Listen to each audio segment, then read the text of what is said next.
सारा प्रणाम। मैं हूं ऋतु तोमर। हमारी खास पेशकश दंगल में आप सभी का स्वागत है। आज बात करेंगे यूपी की सियासत पर, जहां हर पल चुनावी समीकरण बन रहे हैं। आज बात होगी उस पार्टी की जिसने अकेले दम पर कभी सूबे में अपनी सरकार बनाई थी और इसी वजह से एक बार फिर उन्होंने ऐलान कर दिया है कि वो 2022 का चुनाव भी अकेले दम पर लड़ेंगी। जी हां, हम बात कर रहे हैं बीएसपी अध्यक्ष मायावती की, जिन्होंने ऐलान किया है कि उनकी पार्टी किसी के साथ गठबंधन नहीं करेगी, 403 विधानसभा सीटों पर अकेले चुनाव लड़ेगी। हम आज इस पर चर्चा करेंगे, तो चलिए शुरू करते हैं दंगल।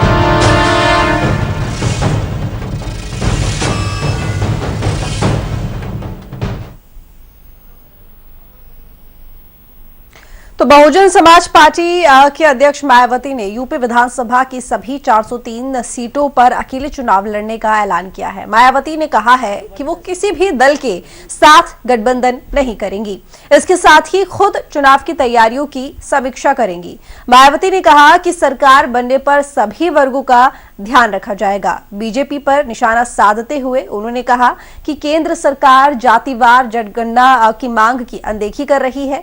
वहीं योगी सरकार के लिए कहा कि वो मुसलमानों के साथ सौतेला व्यवहार कर रही है और उनमें डर पैदा कर रही है। बीएसपी सुप्रीमो ने कहा है कि बीएसपी अकेले अपने बूते पर 403 सीटों पर पूरी दमदारी से चुनाव लड़ेगी और 2007 की तरह पूर्ण बहुमत से पार्टी यूपी की सत्ता में वापसी भी करेगी।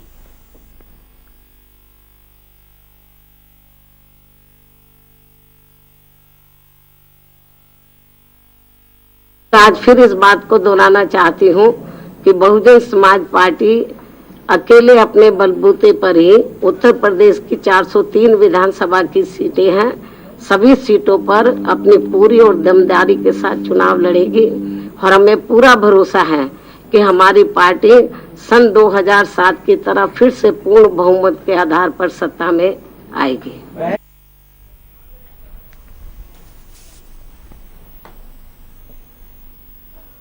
को जो निलंबित किया गया है, तो ये पिछले सत्र में किया गया था, ये अब शीतकालीन सत्र चल रहा है। तो मैं तो ये समझती हूँ कि सरकार को इतना कड़ा रुख नहीं अपनाना चाहिए, बल्कि उनके साथ बातचीत करके इस मामले को खत्म करना चाहिए ताकि राज्यसभा सुचारू रूप से चल सके।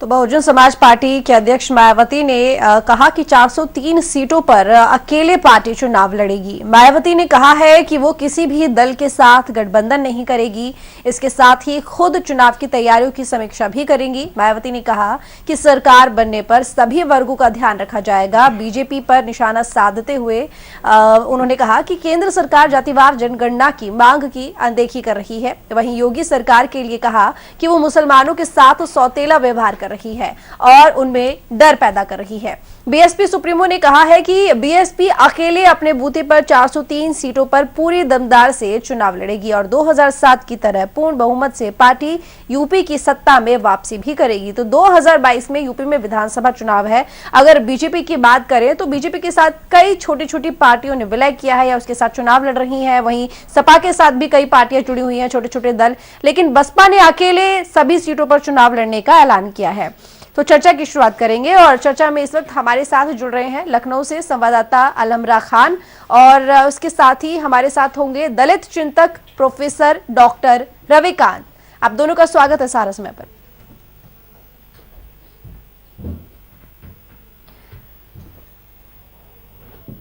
अलमरा, मेरा सवाल आपसे है, जैसे बीएसपी सुप्रीमो ने ये ऐलान किया है प्रेस कॉन्फ्रेंस करके कि 403 सीटों पर अकेले पार्टी चुनाव लड़ने वाली है। अगर हम राज्य की दोनों बड़ी पार्टियों की बात करें तो यहाँ पर बीजेपी को देखें तो उसके साथ भी कई छोटे छोटे दल या तो विलय हो गए हैं या फिर उसके साथ गठबंधन करके पार्टी में चुनाव में उतरे हैं। अगर सपा की बात करें तो उसके साथ भी कई अन्य दल जुड़े हुए हैं। हालांकि कांग्रेस भी ये कोशिश कर रही है लेकिन फिलहाल अभी अकेली है। लेकिन बसपा ने अकेले इन चुनावों में लड़ने का ऐलान किया है। आपसे जानना चाहूंगी कि आखिर ये जो फैसला है उसको हम किस तरह से देखें और 2022 की चुनावी राजनीति में किस तरह का परिवर्तन इस फैसले के बाद देखने को मिलेगा?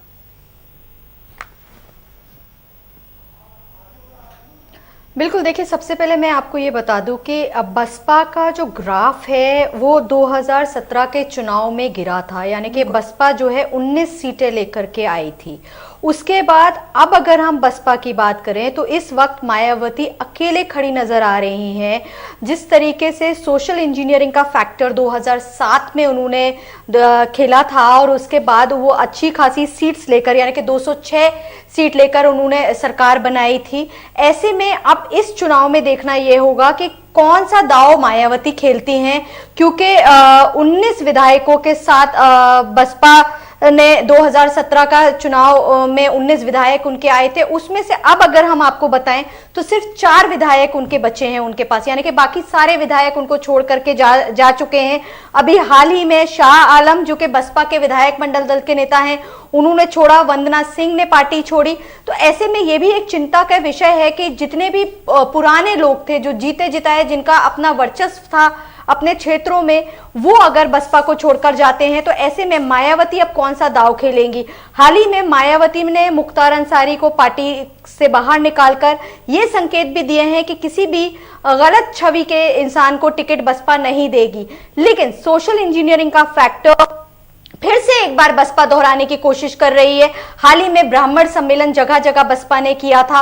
अगर आपको याद हो, उस ब्राह्मण सम्मेलन में भीड़ बहुत ज्यादा जुटी थी, लेकिन बसपा का बहुत आसान नहीं होगा ये मुकाबला बसपा के लिए, क्योंकि चुनावी रण बिल्कुल तैयार हो चुका है। मायावती घर से बाहर ना निकलकर सिर्फ ट्वीट करती हैं।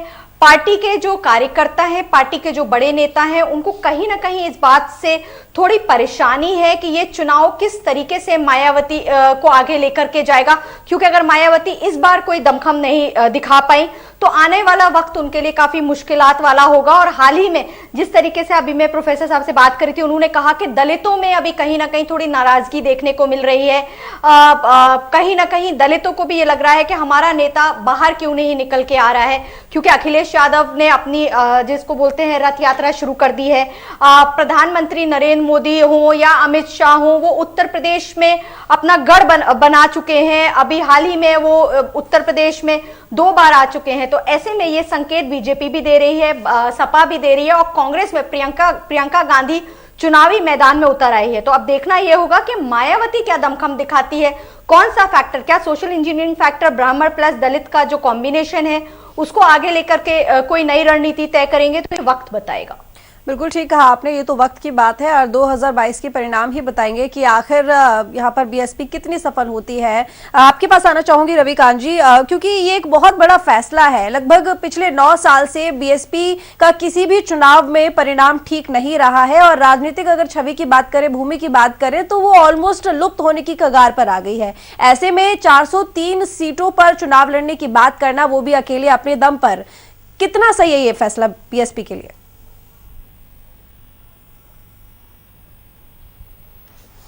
देखिए, मुझे लगता है कि मायावती का ये जो फैसला है उसके 2 फैक्टर मेरी नज़र में आ रहे हैं। पहला तो ये है कि जिस तरह से लोग उनको छोड़ करके जा रहे हैं, चाहे उनके कद्दावर नेताओं में आपके लालजी वर्मा हो, राजभर हो, सुखदेव राजभर हो, ये तमाम नेता, या उसके पहले स्वामी प्रसाद मौर्य से लेकर के नसीमुद्दीन सिद्दीकी तक जो मायावती के छत्रप हुआ करते थे, वो सबके सब आज पार्टी छोड़ के जा चुके हैं या उन्होंने पार्टी से निकाल दिया। इस समय बीएसपी के सर्वेसर्वा सतीश चंद्र मिश्रा बने हुए हैं और मायावती ने पिछले दिनों सतीश चंद्र मिश्रा की अगुवाई में जिस तरह से बीएसपी की पूरी राजनीति को, उसकी राजनीतिक विचारधारा को उलट करके सिर के बल खड़ा कर दिया है, ये दलितों के लिए बहुत बड़ा सेटबैक है। मायावती के ब्राह्मण सम्मेलन में जय श्री राम के नारे लगते हैं वो स्वयं जब ब्राह्मणों की रैली लखनऊ में बुलाती हैं, उसमें वो त्रिशूल ग्रहण करती हैं, गणेश की मूर्ति लेती हैं, और उसके बाद जब दलित देखता है तो उसको बड़ी तकलीफ होती है, क्योंकि ये कांशीराम की बनाई हुई पार्टी है, कैडर बेस्ड पार्टी है, जिसने सांस्कृतिक जागरण के माध्यम से तमाम बहुजन नायक नायिकाओं को सृजित करके और पार्टी का बेस बढ़ाने का काम किया था। तो मुझे लगता है कि मायावती ने जिस तरह से अपनी पूरी आइडियोलॉजी को सिर के बल खड़ा किया है, उसने अति पिछड़ी जातियों में भी और दलितों में भी, दोनों में एक तरह का निराशा पैदा की है। और यही वजह है कि आज दलित हो या अति पिछड़ी जातियां हो, वो अखिलेश यादव के तरफ उम्मीद भरी नज़रों से देख रही हैं।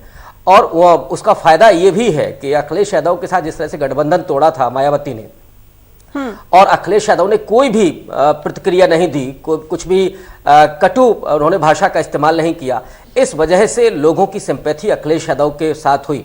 आपको याद होगा कि 25 साल के बाद, आपको राम मंदिर आंदोलन के, बाबरी मस्जिद के टूटने के बाद जो एका हुआ था कांशीराम और मुलायम सिंह यादव में, उसके बाद वो नारा लगा था, मिले मुलायम कांशीराम हवा में उड़ गए जय श्री राम। और ठीक 1 साल के बाद मुलायम सिंह यादव ने शपथ ग्रहण किया था, मुख्यमंत्री हुए थे। उसके बाद हम लोग जानते हैं कि गेस्ट हाउस कांड हुआ और उसके बाद गठबंधन टूटा दोनों का, लेकिन जो दलित और पिछड़े थे वो एक साथ आने के लिए बेताब थे। जो 25 साल के बाद हुआ, जब पिछले लोकसभा चुनाव में मायावती और अखिलेश एक साथ आए, तो वो जो उम्मीदें थी, वो बात अलग है कि भले ही वो परिणाम उसका ठीक नहीं आया, सिर्फ 15 सीटें दोनों ने जीती, 10 बीएसपी ने और 5 समाजवादी पार्टी ने। तो ये जो झटका लगा जिसमें मायावती ने गठबंधन तोड़ा एक तरफा, उससे सिंपैथी अखिलेश यादव के साथ गई और अखिलेश यादव का कारवा बढ़ता गया। बीएसपी से लोग छोड़ करके अखिलेश यादव के साथ जुड़ने लगे। इस वजह से बीएसपी को बहुत कमज़ोर माना जाने लगा। और मुझे लगता है कि जो लोग बीएसपी की कमज़ोरी की बात कर रहे हैं, जो सच भी है, मायावती ने 403 सीटों पर अपने प्रत्याशियों को लड़ाने की बात कह करके एक साइकोलॉजिकल बढ़त बनाने की कोशिश की है कि वो इस बात को दिखाना चाहती हैं कि साहब बीएसपी कमज़ोर नहीं है, बीएसपी अपने दम पर चुनाव लड़ेगी। लेकिन मुझे लगता है कि अब तक वो बहुत देर कर चुकी हैं।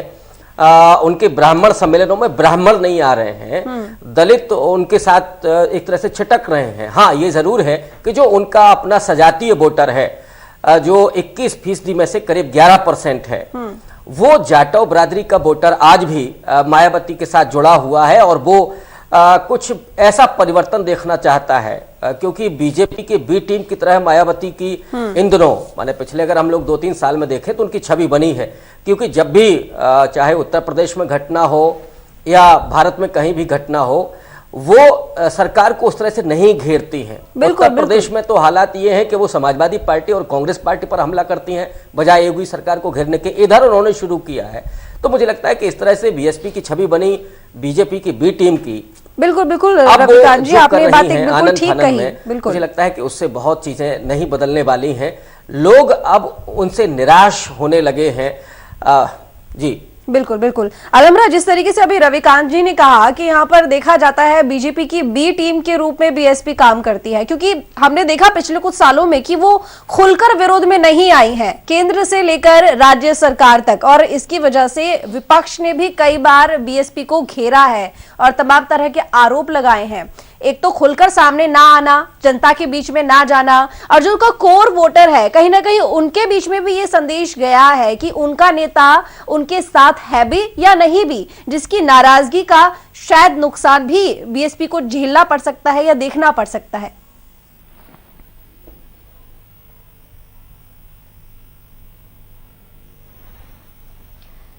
देखिए, मायावती जिस तरीके की राजनीति करती है सबको पता है, क्योंकि मायावती कभी भी खुल करके आप उनको नहीं देखेंगे कि किसी धरना प्रदर्शन में वो जा रहे हैं या किसी के घर जाकर के वो मिल रहे हैं। बाकी अन्य भले ही बीजेपी हो, सपा हो या कांग्रेस हो, उनके नेता जाते हैं, मिलते हैं लोगों से, लोगों के बीच में बैठते हैं। मायावती अपने ही विधायकों से उनके विधायकों को मिलने के लिए बड़ी ही जद्दोजहद करनी पड़ती है। शायद यही एक खास नाराजगी थी जिसकी वजह से उनके विधायक जो थे धीरे धीरे उनसे टूटते चले गए। और अब सिर्फ पार्टी में अगर देखा जाए तो सेकंड मैन के रूप में सतीश चंद्र मिश्रा हैं, जो कि पार्टी की, जिस तरीके से अभी प्रोफेसर साहब ने बोला कि पार्टी को एकदम से पलट के रख दिया। जहां एक और दलितों की पार्टी कही जाती थी, ये अब हाल ही में जिस तरीके से प्रोफेसर साहब उन्होंने इसको ब्राह्मणों को आगे बढ़ाने की बात करी, भी ब्राह्मण सम्मेलन जगह जगह करे, तो कहीं ना कहीं दलित उससे थोड़ा पीछे हटे और उनको ये लगा कि अब मायावती जिनको वो अपना नेता मानती थी, काशीराम जी जिन्होंने इस पार्टी को खड़ा किया था, अब कहीं ना कहीं वो पार्टी डगमगा रही है।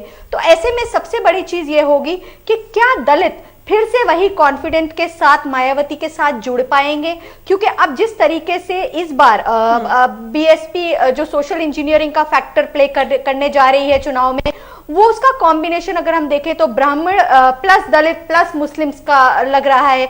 लेकिन ऐसे में जो नाराज होकर पार्टी छोड़ के लोग गए हैं, जो पुराने कद्दावर नेताओं ने पार्टी छोड़ी है, जो पार्टी का कहीं ना कहीं नींव मजबूत करने में अहम रोल प्ले कर रहे थे, ऐसे में अब पार्टी के पास कोई बड़े नेताओं के रूप में कोई नहीं बचा है। और इस बार चुनावी जो टिकट है, जिस तरीके से मायावती ने कहा है कि वो 403 सीटों पर अकेले दम पर चुनाव लड़ेंगी, तो ये एक ऐलान ये किया है कि हम अभी भी कमजोर नहीं है और हम जनता के सामने जाएंगे और जनता हमारे साथ खड़ी है। चलिए ठीक है अलमरा, लौटेंगे आपके पास, लेकिन फिलहाल यहाँ पर वक्त हो चला है एक छोटे से ब्रेक का। ब्रेक के लिए जरा रुकेगा, जल्द लौटेंगे।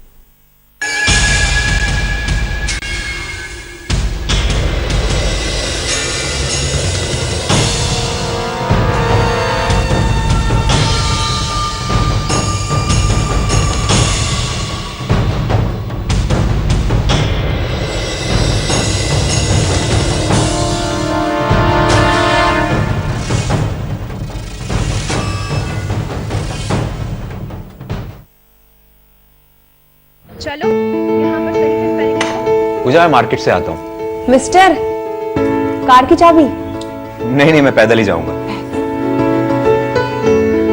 पापा, not that। हाँ यार, अपनी दिल्ली सरकार बोलती है कि पॉल्यूशन कम करने के लिए हफ्ते में एक बार अपनी गाड़ी से एक ट्रिप कम करें और उसकी बजाय पब्लिक ट्रांसपोर्ट या कारपूल का इस्तेमाल करें। It's a small request, make sense, no? Yes, और ये बात मैं आपसे कब से कह रही थी, लेकिन मैं हेल्थ के पॉइंट ऑफ व्यू से बोल रही थी। यू नो व्हाट, मैं भी यही सोच रहा हूँ कि जब दिल्ली सरकार और घर की सरकार एक ही बात बोल रही है तो सुन ही लेना चाहिए। चलो यू गाइस कैरी ऑन, मैं चलता हूँ, बाय। बाय पापा। एक हफ्ते में आप जितनी बार गाड़ी निकालते हैं, अब से बस एक बार कम निकालें। बस एक ट्रिप कम, आप मिलकर अपने हिस्से का पोल्यूशन कम करें। हफ्ते में गाड़ी का बस एक ट्रिप कम करें।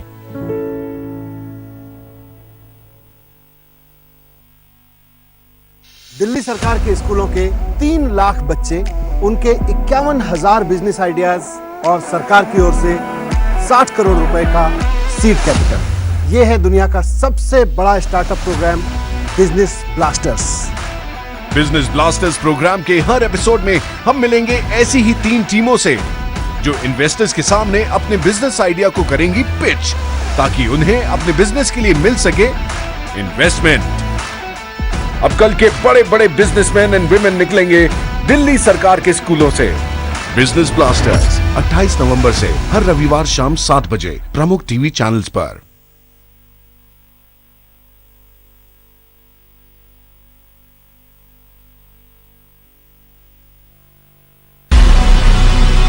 प्रदेश में योगी सरकार बनने के बाद स्वास्थ्य सेवाओं में व्यापक बदलाव आया है। योगी सरकार प्रदेश के सभी 75 जिलों में मेडिकल कॉलेज खोलने जा रही है। पिछले 4.5 सालों में प्रदेश में 16 नए मेडिकल कॉलेजों ने काम करना शुरू कर दिया है। अभी हम लोग को गोरखपुर या लखनऊ जाना पड़ता था इलाज के लिए, लेकिन अब हम लोग को इसी जिले में, अपने ही जिले में सुविधाएं मिल जाएंगे। जितने भी क्रिटिकल पेशेंट हैं हरदोई के बाहर नहीं जाएंगे, उनका इलाज यहीं पर संभव होगा। योगी जी को बहुत बहुत धन्यवाद देता हूँ। योगी सरकार अस्पतालों को नई और आधुनिक सुविधाओं से लैस करते हुए मरीजों के लिए बेड्स की संख्या में लगातार बढ़ोतरी करती जा रही है। प्रदेश में लिवर, किडनी ट्रांसप्लांट के बाद अब हार्ट ट्रांसप्लांट की तैयारी चल रही है। मेडिकल कॉलेजों में चिकित्सा शिक्षकों की कमी दूर करने के साथ ही MBBS और PG की सीटों में अभूतपूर्व वृद्धि की गई है। मेडिकल कॉलेज उच्च स्तरीय स्वास्थ्य की सुविधा तो आपको देगा ही देगा और आसपास के जनपदों के युवा नौजवानों को मेडिकल में प्रवेश की व्यवस्था भी देगा। बालिकाओं के लिए नर्सिंग के पाठ्यक्रम को चलाने में सुविधा होगी। चिकित्सा सुविधाओं में व्यापक बदलाव आने के साथ मेडिकल कॉलेज खुलने से 6,165 युवाओं को प्रत्यक्ष रूप से, हजारों लोगों को परोक्ष रूप से रोजगार के अवसर उपलब्ध हुए हैं। सोच ईमानदार, काम धंधा।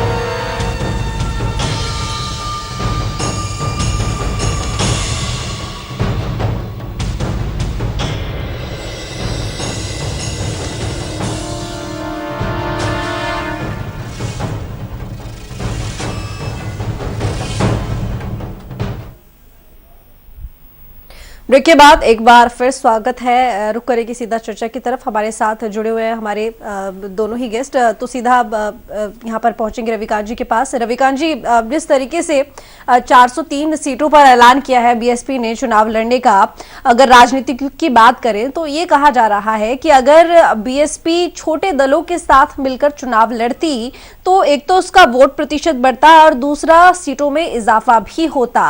क्या वाकई ऐसा होता?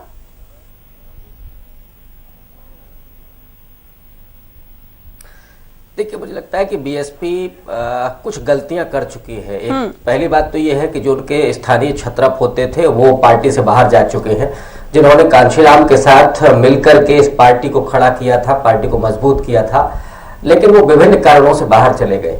दूसरा ये है कि जो बहुत छोटे छोटे दल हैं, जिसमें ओम प्रकाश राजभर ने तो बाकायदा ऐलान किया था कि वो मायावती के साथ जाना चाहते हैं, तो चाहे सुहासपा हो या दूसरे और राजनीतिक दल हो या जन अधिकार पार्टी है इस समय बाबू सिंह कुशवाहा की, और मैंने सुना है कि उनके साथ बातचीत चल रही है, लेकिन दूसरी तरफ ये भी खबर मिलती है कि सपा के साथ भी उनकी बातचीत चल रही है। तो अभी भी कुछ गुंजाइश है कि कुछ छोटे छोटे राजनीतिक दल हैं वो बीएसपी के साथ आ सकते हैं, जहां वो उन्होंने ऐलान जरूर किया है कि 403 सीटों पर वो चुनाव लड़ेंगे, लेकिन अपने वो सहयोगियों को सीट दे सकती हैं। लेकिन मुझे लगता है कि अब इस समय मुकाबला सीधे तौर पर सपा वर्सेस बीजेपी हो चुका है। एक पूरा नैरेटिव जा चुका है कि उत्तर प्रदेश में बीजेपी को सीधे तौर पर समाजवादी पार्टी चुनौती दे रही है, और लोग भी करीब करीब यही बात कर रहे हैं। इसलिए मुझे लगता है कि जो छोटे दल हैं अब बीएसपी के साथ नहीं आना चाहते हैं। बिल्कुल बिल्कुल। रही बात इसकी कि जो आपका सवाल है कि आपने कहा कि अगर आते तो क्या पार्टी बढ़ती, निश्चित रूप से, क्योंकि कांशीराम को अगर आप याद कीजिए तो कांशीराम ने जो पूरा एका बनाया था मुस्लिम, दलित और पिछड़ी जातियों का, वो एका धीरे धीरे टूट गया।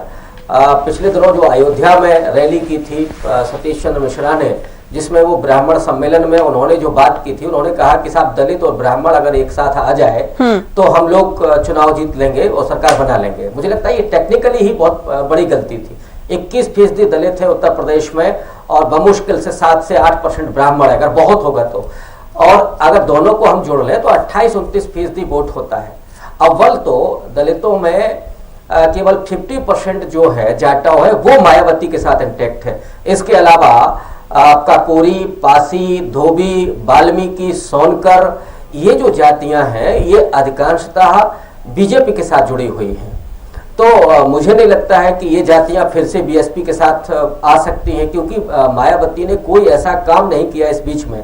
मायावती कांशीराम के मूवमेंट के साथ एक कद्दावर नेता के तौर पर उभरी थी, लेकिन उन्होंने दलितों की चाहे हत्या रही हो, उनका उत्पीड़न का सवाल हो, दलित महिलाओं के बलात्कार का सवाल हो, या रिजर्वेशन जिस तरीके से खत्म किया जा रहा है उसका मुद्दा हो, इन इश्यूज पर उन्होंने केवल ट्वीट करने के अलावा कोई भी मूवमेंट नहीं किया। जबकि संघर्ष बीएसपी की जान है, वो कैडर बेस्ड पार्टी है। कैडराइजेशन बंद कर दिया मायावती ने।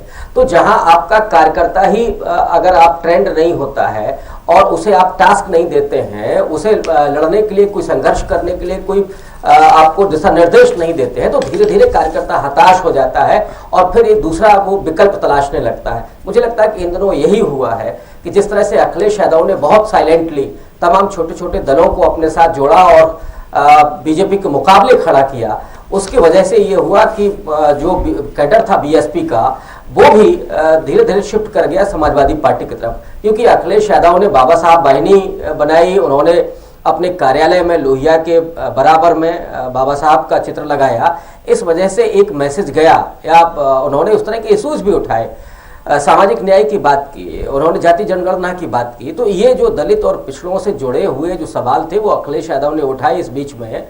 इस वजह से जो बीएसपी का कैडर था और जो बीएसपी का बोर्ड था वो शिफ्ट कर गया समाजवादी पार्टी की तरफ। दूसरा ये है कि दलितों में कुछ ऐसी जातियां हैं जो समाजवादी पार्टी के साथ नहीं जा सकती हैं, उनको जो नव सामंतवाद है उससे थ्रेट है, तो उन जातियों को एक तरह से एड्रेस कर रही है इस समय प्रियंका गांधी। मसलन वाल्मीकि को जिस तरह से उन्होंने एड्रेस किया, वो झाड़ू लगाते हुए उनकी फोटो आती है, फिर वो लखनऊ के लवकुश जो नगर है वहां पे वाल्मीकि मंदिर में जाकर के पूजा करती हैं, उस कारण वाल्मीकि समाज की सिंपैथी कांग्रेस के साथ हुई है। मैं अभी ये नहीं कह सकता कि वो वोट बैंक में तब्दील हो रहा है। दूसरी तरफ चाहे कोरी हो, बीजेपी का वोटर है लेकिन भारतीय जनता पार्टी से नाराज है, उसकी वजह एंटी इनकम्बेंसी है। और वो जिस हद तक है, महंगाई की चरम अवस्था है, कोरोना की जो मिसमैनेजमेंट था उसमें देखा कि लाखों जो मजदूर आए लौट करके बड़े बड़े महानगरों से, उस समय ये सरकार खामोश बैठी हुई थी, पैर उनके लहूलुहान थे, बच्चे उनके भूख प्यास से मर गए, महिलाएं जिससे हताहत हुई, ये सरकार खामोश बैठी रही। बेकारी बहुत बड़ी है, आपको अंदाजा नहीं होगा कि इस प्रदेश में जो लोग प्रवासी मजदूर हैं वो अब लौट करके गए हैं लेकिन परिवार अपना गाँव में छोड़ गए हैं। वहां पर उनको काम मिल रहा है कि नहीं मिल रहा है, लेकिन गांव में जो उनकी औरतें हैं, बच्चे हैं, और बच्चे मिड डे मील में, माने स्कूल में जाकर के मिड डे मील खाने के लिए लाचार हैं।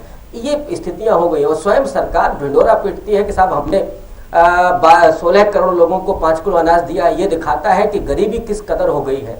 तो ये तमाम फैक्टर उत्तर प्रदेश के जनमानस में काम कर रहे हैं, जिससे लोग इस सरकार से बेहद नाराज हैं और बदलाव चाहते हैं। उस बदलाव की बयार में अखिलेश यादव आगे दिख रहे हैं। मुझे लगता है कि अखिलेश यादव बहुत स्वाभाविक पसंद नहीं है, लेकिन लोगों को योगी सरकार को एक तरह से उखाड़ फेंकना है, इसलिए वो अखिलेश यादव में अपना एक विकल्प के रूप में देख रहे हैं। हाँ, ये जरूर है कि अखिलेश यादव की पार्टी पर जरूर कालिख लगी हुई है, लेकिन उनकी जो व्यक्तिगत छवि है वो बहुत साफ सुथरी है। उन्होंने विकास के काम भी किए हैं, महिलाओं की सुरक्षा या बहुत दीगर ऐसे मसले हैं जिसमें अखिलेश यादव की छवि बेहतर मानी जाती है। तो यही वजह है कि उत्तर प्रदेश का जनमानस अब समाजवादी पार्टी की तरफ उम्मीद से देख रहा है। और फिर बिल्कुल यूपी की राजनीति में अक्सर 5 साल बाद बिल्कुल सरकार बदल ही जाती है, ये भी देखा जाता है। सपा सफल होती है कि बीजेपी उसका।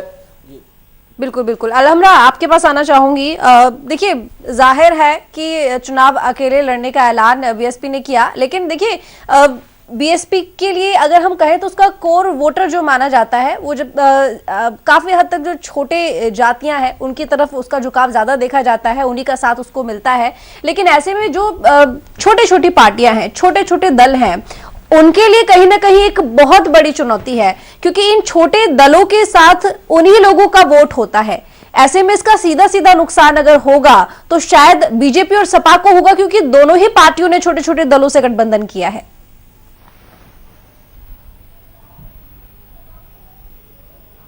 देखिए, जिस तरीके से, अगर सबसे पहले मैं आपको ये बता दूं, 2022 का चुनाव जो है ना वो जनता का चुनाव है इस बार। हर बार जो उत्तर प्रदेश का चुनाव होता था वो जातिगत राजनीति का होता था, लेकिन जनता जो है इस बार फैसला करेगी कि किसको लेकर के आना है। क्योंकि देखिए 2022 से पहले, यानी कि अभी जनता ने बहुत कुछ देख लिया, कोरोना काल देख लिया, जनता ने अनएम्प्लॉयमेंट देख लिया, बहुत कुछ है। पेट्रोल डीजल के प्राइसेस बढ़ गए, उसके बाद घट गए, तो जनता भी बहुत कुछ देख रही है। कोरोना काल में बहुत लोगों की स्थितियां बहुत खराब रही, चिकित्सा सुविधाएं सबके सामने थी। जिस तरीके से ये जो 2 साल बीते हैं वो बहुत ही बुरे बीते हैं जनता के। तो ऐसे में जनता को लुभाने के लिए या जनता के लिए क्या वादे लेकर कौन सी पार्टी आती है, ये सबसे बड़ी बात होगी। और रही छोटे दलों की बात, तो ये जो छोटे दल होते हैं ये कई बार बहुत बड़ा काम कर जाते हैं, यानी कि ये एक छोटा पैकेट होता है लेकिन धमाका करता है। तो सबसे बड़ी चीज ये है, ये जो छोटे दल हैं, चाहे आम आदमी पार्टी की अगर हम बात करें, आम आदमी पार्टी अपने पैर पसार रही है उत्तर प्रदेश में, और ऐसे में वो अखिलेश यादव से भी मिली है। और बहुत ही जल्द शायद ये अनाउंसमेंट भी हो जाए कि आम आदमी पार्टी अखिलेश के साथ मिल करके चुनाव लड़ रही है। अगर हम आरएलडी की बात करें तो वो भी बातचीत कर रही है अखिलेश से। अपना दल की बात करें तो अपना दल में अखिलेश यादव की बातचीत ऑलरेडी हो चुकी है, वो दोनों साथ में चुनाव लड़ रहे हैं। तो जितने छोटे छोटे दल हैं वो कोई मामूली दल नहीं है, मजबूत दल है, उनकी अपनी दावेदारी है। अब कितनी सीट्स कौन किसको देता है ये देखने वाली बात होगी, बीजेपी कौन से दलों के साथ जाती है ये देखने वाली बात होगी। लेकिन बीएसपी इस वक्त अकेले चुनाव लड़ने की बात बीएसपी ने करी है, जबकि बीएसपी का कैडर अब धीरे धीरे कहीं ना कहीं कमजोर होता नजर आ रहा है। बट चुनाव है, चुनाव में कभी भी कुछ हो सकता है। मायावती ऐसा कौन सा गेम प्लान करेगी जिससे जनता उसके साथ हो, जो उनका दलित वोट बैंक है जो धीरे धीरे खिसक रहा था, वो किस तरीके से मायावती के साथ आएगा। और क्या मायावती ऐसा लुभाने वाला वादा करती है, ऐसी लुभाने वाली बात करती है, जनता के बीच जाती है। क्योंकि अभी तक मायावती सिर्फ ट्विटर पर है, शायद यही वजह है जो कार्यकर्ता उनके हैं वो निराश है। जो पार्टी का जो नेता थे वो धीरे धीरे पार्टी छोड़ के जा रहे हैं, क्योंकि उन्हें ये लग रहा है कि मायावती अभी फिलहाल जो सत्ता पक्ष है उसके खिलाफ कुछ नहीं बोल रही हैं, वो सिर्फ सपा और कांग्रेस पर ही आरोप प्रत्यारोप लगाती रहती है। लेकिन बीजेपी के सामने खुल करके क्यों नहीं आती है, ये एक बहुत बड़ा फैक्टर होगा। और जिस तरीके से सतीश चंद्र मिश्रा जो कि मायावती के राइट हैंड माने जाते हैं, जिस तरीके से उन्होंने ब्राह्मण को अपनी ओर लाने की बात करिए, एक अच्छा फैक्टर जरूर है। लेकिन पार्टी की जो मजबूती है, पार्टी की जो नींव है वो है दलित वोट बैंक। ऐसे में दलित वोट बैंक को अपने साथ रखना, इंटैक्ट रखना। बिल्कुल बिल्कुल बिल्कुल ठीक कहा आपने।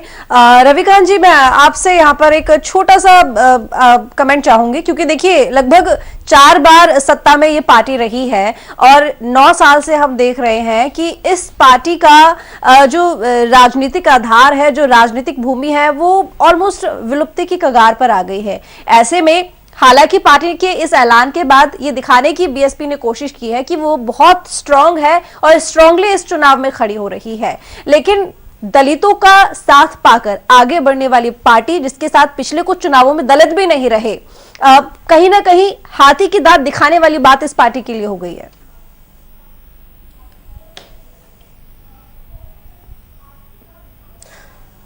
देखिए, दलित इस समय बहुत ज्यादा निराश है। योगी सरकार में 150% दलितों की उत्पीड़न की घटनाएं बढ़ी हैं, ये एनसीआरबी का आंकड़ा है। दलित महिलाओं के साथ जिस तरह से हाथरस में जो रेप हुआ, उसके बाद योगी प्रशासन पूरा अपराधी के पक्ष में खड़ा हुआ था, वो इस बात को दिखाता है कि दलित इस समय सुरक्षित नहीं है। लेकिन मायावती का कमजोर होना दलितों को एक तरह से और ज्यादा असुरक्षित करता है, और यही वजह है कि वो उम्मीद से देख रहा है अखिलेश की तरफ, कभी प्रियंका गांधी की तरफ। लेकिन हम मायावती की जो उपस्थिति रही है, आपने 4 रेजिम की बात की, उसको हम नजरअंदाज नहीं कर सकते हैं, इसमें कोई दो राय नहीं है। मायावती जब जब मुख्यमंत्री बनी है उत्तर प्रदेश में, दलितों के भीतर एक स्वाभिमान की भावना पैदा हुई है, उसने अपने आप को सुरक्षित महसूस किया है, और बहुत सारी नीतियां उनकी ऐसी थीं जिससे दलित सीधे तौर पर लाभान्वित हुआ है, उसका सशक्तिकरण हुआ है। मसलन एक जमाने में जो मल की प्रथा थी उसको उन्होंने खत्म किया। इसके अलावा उन्होंने आपका प्रमोशन में आरक्षण किया, उन्होंने जो ठेकेदारी प्रथा है उसमें आरक्षण किया, और इस वजह से दलितों का सशक्तिकरण। बिल्कुल बिल्कुल रविकांत जी, बिल्कुल ठीक कहा आपने। दलितों को सरकारी नौकरियां मिली। समय थोड़ा कम है रविकांत जी, बहुत शुक्रिया आपका जुड़ने के लिए सारा समय के साथ। अलमरा, आपका भी बहुत धन्यवाद इस कार्यक्रम में ये पूरी जानकारी देने के लिए कि आखिर बीएसपी की स्थिति इन चुनावों में क्या है। बहरहाल आप दोनों का बहुत शुक्रिया। आपको बता दें कि 2022 में विधानसभा चुनाव होने हैं। बीएसपी ने अपनी तरफ से ऐलान किया है कि 403 सीटों पर वो अपने कैंडिडेट्स यहाँ पर उतारेगी। लेकिन सबसे बड़ी बात है कि पिछले कुछ सालों में बीएसपी का जो जनाधार है वो लगभग खत्म हो चुका है, विधायक गिनती के बचे हैं। ऐसे में देखने वाली बात होगी कि 2022 के चुनावों में बीएसपी किस तरीके से इन चुनावों में लड़ती है और क्या परिणाम आते हैं। बहुत शुक्रिया, और मुझे दीजिए इजाजत। यहाँ पर इस दंगल के कार्यक्रम में हम फिर हाजिर होंगे कल किसी और नए विषय के साथ। तब तक के लिए नमस्कार।